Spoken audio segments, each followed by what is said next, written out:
Yes, good afternoon. Welcome to Football Heritage TV. I am Savva. This is Stelios from Tottenham Away.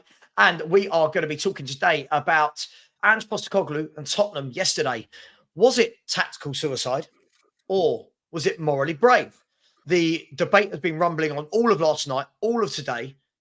The fan base is split, if you can believe that still. The fan base is split. And I just want to have a chat about it. Before we get into that, yeah, I know, it's mad. It's mad. Before we get into it, before we get to the second half, what did you think about the first half? Like, was that one of the craziest first halves of football you've ever seen? Savva, it's one of the craziest games I've ever been to in my entire life. I've been to 30 years of football games. I've never been to a game like that. I've never seen VAR pop up on the big screen so many times. It got to the point where I was waiting for them to have a VAR decision on a throw-in. That's how Yeah. intense it was getting with these decisions. Yeah. Red cards, yellow cards, tactics, chances, VAR. And I've never been to a game in my life where the winning team are upset with the man who scored 3 goals for not scoring 7. And the team that lost 4-1 got a round of applause for getting battered. I've never been to a game that comes close to the shenanigans. It was just insane, Savva. I sat there. It got to a point, I think from the 80th minute onward, I sat down and I said, I can't do this. I can't do this anymore. I just sat there just as if I was watching a Sunday afternoon show on TV to pass the time. I couldn't take it. It was too much. It's crazy, isn't it? I mean, look, we won't go into VAR today because, I mean, this subject for me is killing football. But look, I mean, VAR was in full effect in the first half. I lost count of the number of times we went to VAR and then went to stand around and wait. And it's almost like you need to bring on some entertainment. Like you need like the cheerleaders back, or you need the people firing the t-shirts out of cannons to keep people entertained during all of these VAR decisions. But look, the first 10, 15 minutes, I thought Spurs started brightly. I thought, we looked well up for it. We looked pumped. We grabbed the goal, and you're thinking to yourself, this could be a long day for Chelsea.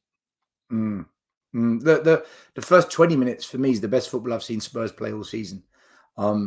Watching it was an absolute joy. And the amount of times on the terraces I was shouting, brilliant football, Tottenham, brilliant football. It was a joy to watch Spurs play that kind of football. And I think had the Son goal been allowed, Chelsea were done because we were on fire. Agreed. I also feel that it was great to see Spurs in a big game come out the traps quick. We didn't do it against Arsenal. We didn't do it against Liverpool. We didn't do it against against Man United. Yeah. Against Chelsea, boom, we just exploded. I will give Chelsea praise because 11v11, they did get back into the game. And I think it was that that Udogie challenge that fired them up. The one where he got the booking. I think that fired up Chelsea, and we allowed it to become a bit more of a dog fight. A bit like what Kai Havertz did at Newcastle the other night, where he put in that ridiculous challenge for no reason, when I thought Arsenal were the better team, and it just gave Newcastle a reason to create the game into some kind of fight. I felt that we did that for Chelsea in the first half. Yeah, it was strange, wasn't it? Because as you said, the first 15, 20 minutes, you're feeling comfortable. You're thinking, do you know what? We can rip these apart here. You think we can get in behind them and we're going to score goals. And then, like you said, it's that one moment. It was almost like the Udogie tackle, which it was a yellow. It wasn't a red for me. Would have been a red if he had made contact, but he didn't. And that kind of galvanized Chelsea. And I felt from the 15th, 20th minute, I can't remember the exact minute, but Chelsea just started to win the 50-50s in midfield. They just started to press us a bit more. And I felt at that moment, and this is before all the madness kind of descended upon the game still, I felt that they started to get in behind. I thought that Sterling didn't have the greatest game, but was giving problems to Porro from a defensive standpoint, which I think we knew. He destroyed Porro. I was being kind. Porro, I was being kind. Porro, I'll say, look, I get it. We want to be careful what we say at times, but that Porro didn't have any answers to Sterling. He was getting left behind. He wasn't winning challenges. He was being done for pace and skill. Porro, that's probably one of the worst games he's had this season for Spurs. Yeah, and I'll tell you what I noticed as well before that, Porro, Udogie, Van de Ven, Romero, they were all giving the ball away quite sloppily. After the first 20 minutes, kept giving the ball away. And Chelsea were, like we said before the game, Enzo Fernandez, Caicedo, Gallagher, they will press, they will drive forward. And Chelsea got a foothold in the game. And then you started to get all of the kerfuffle. Chelsea, in the space of about 20 minutes, or it felt like 20 minutes, could have been an hour, who knows. Chelsea had 3 goals disallowed. Romero could have had a sending off depending on the interpretation of kicking out. The doggy got the yellow card. You've got a penalty going in. Romero then finally is sent off, which obviously there's going to be debates about whether it was or wasn't, but was sent off. How only Spurs, in my mind, still could go from being that comfortable in 20 minutes to your 2 centre-backs are now out for the foreseeable. Your right back suddenly can't play football. A doggy's lost his head. Yeah. Papa Sarr, I'll be honest, I thought that was the worst I'd seen him play. I thought he was giving the ball away a lot. How did that happen in a kind of 15, 20-minute spell? It was a combination of Chelsea actually pressing us very well. It was a combination of bad luck. Like Van der Ven going off injured, pulling his hamstring on a recovery run is just... I mean, what can you do about that? Maddison, ankle injury. What can you do, right? Yeah. So bad luck, Chelsea pressing, and also, like a lot of us Spurs fans said, we're not going to batter Chelsea. This is going to be a close game, and it was. And I think at half time, if the score was 1-1, it would have been fair. If it was 1-0 at half time, it would have been, that was a fair. It was 1-1. It was 1-1 at half time. Yeah. They scored the penalty. Yeah. So for me, that was a fair result at half time because we had the better of the first 20, 25 minutes. Chelsea had the better of the second half of the first half, so to speak. So, but that's what we said. And then I said on your show on Sunday, we're going to win it 2-1, but we're only just going to sneak it. And that's the way it kind of looked like it was going for me. But yeah, the world collapsed after that. Yeah, I mean, look, you're right. I mean, Van der Ven, the irony that we're going to miss Van der Ven, for me, we're going to miss him the most because of those recovery runs from playing a high line. Oh, my God. The irony that it was a recovery run without even making a tackle that caused the injury. The moment he went down, I think collectively Spurs fans everywhere went, oh, that's a bad one. I think the moment he went down, you realised that's a couple of months at least. Then with the Romero sending off, you've got a doggy on a yellow card. You're thinking, get into half time, 12 minutes of injury time. And we do. We get into half time. Now, this is where we're probably going to have the crux of the main conversation. People in the chat are going to listen. We came out and what only I can describe as suicidal tactics. Other people are calling it brave. Some people are saying he stuck to his morals. And as I've asked in the question, was it tactical suicide or was it morally brave? And the reason I want to ask that to you, Stel, is obviously I think you and I have slightly different opinions on this, and we'll go back and forth. But we saw this less than a month ago. We saw Liverpool in this exact position, and we saw Liverpool. And obviously, this is after a doggy got the yellow card early in the first half, which was just mind blowing how you could be that silly. Bissouma done his best to try and get another yellow card and get banned as well. But we saw Liverpool at this very ground say, okay, right, we've got 9, but you've got to break us down. We went the complete opposite. We didn't even go halfway still. We went the complete opposite and said, you know what? This is what we're going to do, Stel. This, I'm going to show you. This is what we did. This. I think it's tactical suicide. You disagree. Talk me through your thought process on why it wasn't tactical suicide to play on the halfway line with 9 men against Mudrik's pace, Sterling's pace, Cucurella's pace, Gallagher's pace. Talk me through it. Okay, so first of all, last night I was in agreement with you, and I was doing fan cams for my channel outside the stadium, asking fans, why did we play a high line? It was crazy. Yeah. Chelsea could have scored 8 or 9 if it wasn't for Vicario and poor finishing from Chelsea. So I was in agreement with you. Last night I was just gutted because it always happens against Chelsea. VAR, sendings off, just wanting to beat Chelsea, getting off to a great start and then self-imploding. And my emotions, my feelings, I went with that. That was my instant reactionary thought. I went to bed, I slept on it. I thought, right, let me go watch the game back now. I know what's going to happen. I know the outcome. So let me watch it from a more balanced, non-emotional place. Sure. And got my coach's hat on and said, right, let's imagine I'm the manager now. I'm coaching this. So I've completely changed my stance. I think Ange got it spot on. And I'll explain to you why. First of all, with 10 men on the high line, Chelsea didn't score. They couldn't score. Yeah. They scored when we went down to 9 men. So Dogie got sent off in the 55th, 58th minute, something like that. They scored their second goal, the winning goal, in the 75th. Yeah. The Dogie got set off bang on the 55th minute. Yeah. 55th, yeah. So we were doing fine and we were creating the odd chance. Not many, but we were creating something. Yeah. So when we went down to 9 men, this is where it completely unraveled. So the alternative is just drop deep, do what Liverpool did. The issue I've got with this is when Liverpool did it, they had Van Dijk and Matip as the centre-backs.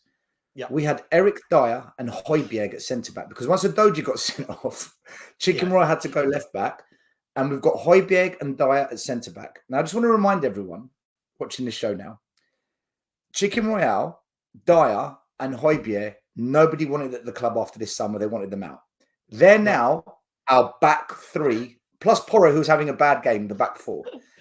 We couldn't defend in a low block under pragmatic managers Conte and Jose with these players, 11 men. Yeah.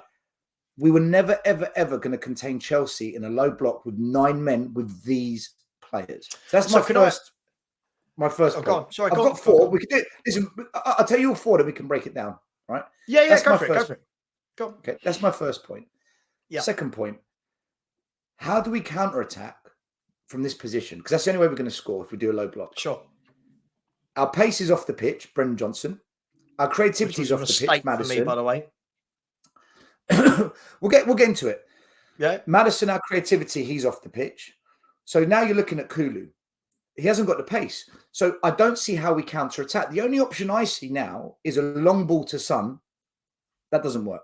I've never seen long balls to Son ever work. So for me, not only do I not think a low block can work with these players, I don't see any counter-attacking opportunity. So we're literally going to sit back for 45 minutes and Conte ball it, which didn't work with 11 players. Sure. Then you've got the third issue. If we play a high line, we're higher up the pitch, closer to their goal. So if we do win it, whether it's a free kick or a passage of play, can we create? We created 4 chances. Son had a chance, didn't hit the ball cleanly enough. Bentancur had a chance inside the box, didn't hit the ball cleanly enough. Dyer scored, it was offside. And then Bentancur missed a header from 3 yards out with about 5 minutes to go. So we did create. Would we have created a low block? For me, it's a no. And the last thing, my 4th point is this. Last season, so many fans, Conte out, dinosaur football, fossil football. When Romero got sent off against AC Milan, our fans started booing Conte for taking off an attacker and bringing on another defender against AC Milan and sitting back. And now we want to say, and you got it wrong because you didn't do the thing that we booed Conte for. I'm stuck with it. For me, when I look at it and I sat back and I replayed bits, I think Ange did the right thing. Well, look, let me counter those and then I'll meet you halfway, right? But for me, I think the worrying thing is, I get it, right? First of all, my point wasn't ever that we should do exactly what Liverpool did, i.e. sticking 9 men on the goal line. I think Liverpool literally camped on the edge of the box. For me, I would have just liked to have seen us drop 10 to 15 yards deep. And the reason for that would have been that we know this Chelsea team can't finish their dinner. I mean, we helped them finish their dinner last night, but these guys can't finish a meal. And what they have got, though, for me, I say for me, I think this is pretty obvious. What they have got is pace. Mudryk is rapid. Sterling is rapid. Gallagher's got a good engine on him. Cucurella's got some pace on him. Nicholas Jackson, for all of his faults, and like you said at the beginning, I've never seen a bloke criticised so heavily for scoring a hat-trick. Nicholas Jackson's got pace. My worry was that it wasn't that we gave up chances. I think we were always, when you play, when you're against 9 men, I think you should be giving up chances. But it was literally like somebody said in the show earlier, it was like a flip of a coin. It was like, okay, we know you're going to attack every time. We know you're going to play that through ball over the line. And it was 50-50. Do they score? Do they not? And my worry is, if it wasn't for Nicholas Jackson being so bad, he was terrible yesterday. I've never seen a bloke be as bad and get the match ball and win a hat-trick, score a hat-trick. I know, it's only Spurs. If it wasn't for him, and it wasn't for Vicario, who was absolutely phenomenal, right? Yeah. I think that game ends 8-9-10-1. And my question would be, if it does end 8-9-10-1, and it is better finishing from them, are we still sitting there going, we think Ange got it right? But I hear your point about the end, the last bit you said there about Conte when he did it. My only thought was when Conte did it, it was 10 men. And Conte, if we're talking about the AC Milan game, this was a knockout game where you had 15 minutes, you've got to score to go through in the Champions League. This, for me, would have been a bit more, let's see if we can hold out, get a point for a Premier League. But look, I get it. Listen, I just want to put it out there still. Me disagreeing with what Postecoglou did yesterday, I think lots of people take it straight away to mean, oh, you want him sacked.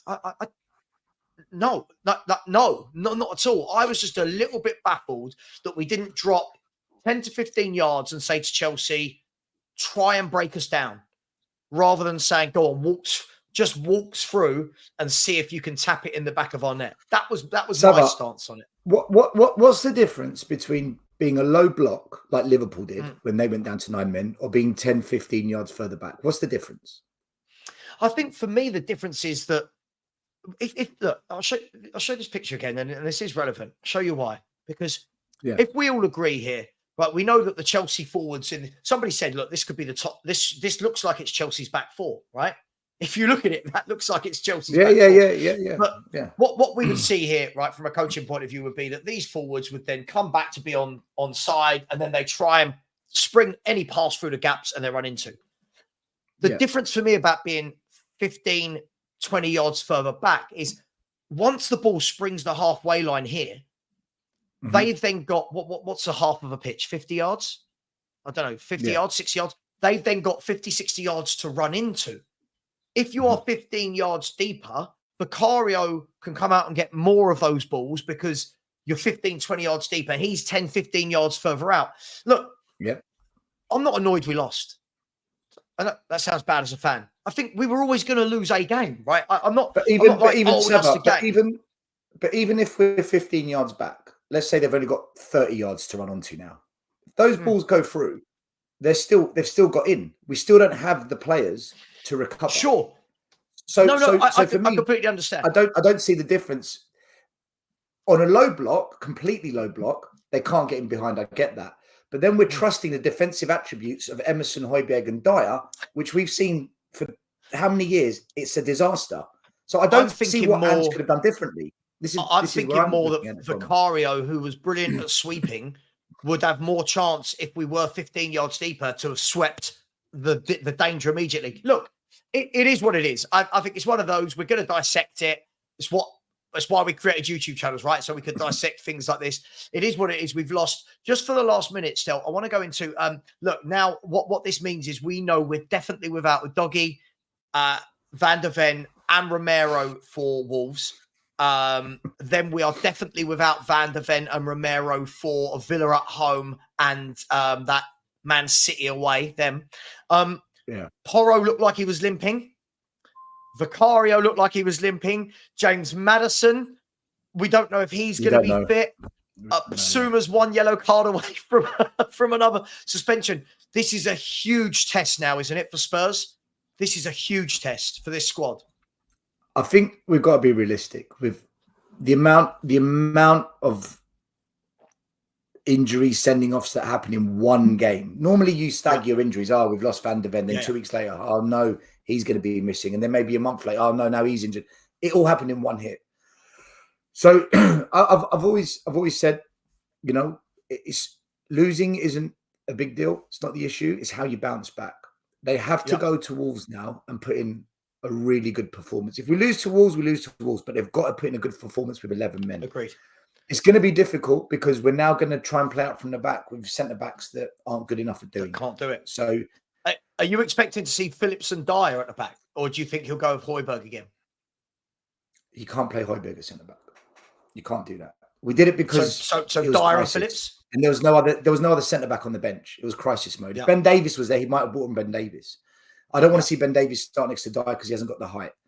I think he has to start Phillips, or he's got to bring in Donington from the academy. Or you can cancel a loan deal like Tanganga and say, look, just bring him in. Whatever it is, you need a centre-back in a centre-back position. Dyer can't play in a back two. He's a back three player. So he's got, I think he'll go Phillips and Dyer. The wing-backs, if they're fit, will be Porro and Chicken Royale. He's going to have to do that. From midfield upward, I'm not too concerned, Savva. Bissouma's fit, Bentancur's fit, Pape Sarr's fit, Maddison's 50-50, Son will be fit, Brennan Johnson will be back, Kulu will play. So from midfield to attack and keeper, I'm not worried. It's the defensive area that we're going to have to be worried about. What I would do, and I think it's what Ange's going to do, he's just going to go even more attacking to compensate it. I think that's, and expect a lot of goals against Wolves either way. I think it's going to be a wild game. I think if for all those bettors out there, this is one of those games, 4+ goals across the game, both teams to score, that type of thing. Look, Stel, I will leave it there. I'm just going to say, lastly, Man City away in 2 games with no Van de Ven and no Romero. It's a write-off. It's a write-off. I'm writing it off as well. But listen, Stel, thanks for coming on. Just quickly, give me right now. We don't know the 11, but what if you were going to predict Wolves v Spurs? What would you go for? What do I want, or do I think Ange's going to do? No. The scoreline. Oh, scoreline. Sorry. Scoreline. They've got no Neto. He's injured, isn't he? Neto's out. He lost on the weekend. Freaking hell, man. We're lucky it's Wolves, right? We're lucky it's Wolves rather than Man City, Villa, or Newcastle, or something like that. Villa are going to have a field. Villa, I'm worried about. I'm worried about. I'm worried about their front three versus that back four for sure. I think if we can get a draw out Wolves, obviously you want to win. I think if you can get a draw with whatever makeshift back four we put out, I think it'll be good. I think if you win, hats off to them. Fair play to all the players. Yeah, 100%. Savva, look, I've got a feeling we're going to bounce back, and I think we're going to beat Wolves 3-2. I've just got this feeling we're just going to do something in that game, and if not, it will be 2-2. I don't think we'll lose to Wolves, though. It's the next 2 I'm very worried about. I just want to say one other thing, Savva, very quickly. Ange made some comments saying, I will still play the same way even with 5 players. This is our philosophy. I think that was just a quick response just to shut up the journalists in that moment, because when we went 1-0 up against Luton with 10 men, we weren't on the front foot. We were a lot more deeper. So I think he's just saying it to say, hey, just relax, everyone. That's not what's going to happen. Because that's not what we've done in the past. And then look, I mean, this is a big game this weekend, and I will stop the show in 30 seconds, but this is a big game this weekend because Man City play at Chelsea. I think they'll probably bring Chelsea. I hope they destroy them. I hope they tear Chelsea to pieces, man. I pray. Well, then they've got Liverpool. So Man City have got Liverpool and then us. So Man City have got 3 hard games, but I do think that they will start to pull away. Listen, Stel, thanks so much. Really appreciate it. If you like more of Stel, myself, we'll be back on Thursday night for the Spurs Unleashed with Haas, with Will, and of course with my partner in crime, Perchy. Big up to everyone. Please just remember, it's just football opinions. That's all it is, just football opinions. Take care, everyone. I'll see you later for Dortmund versus Newcastle live. See you later, everyone. Take care. And as always, come on, you Spurs.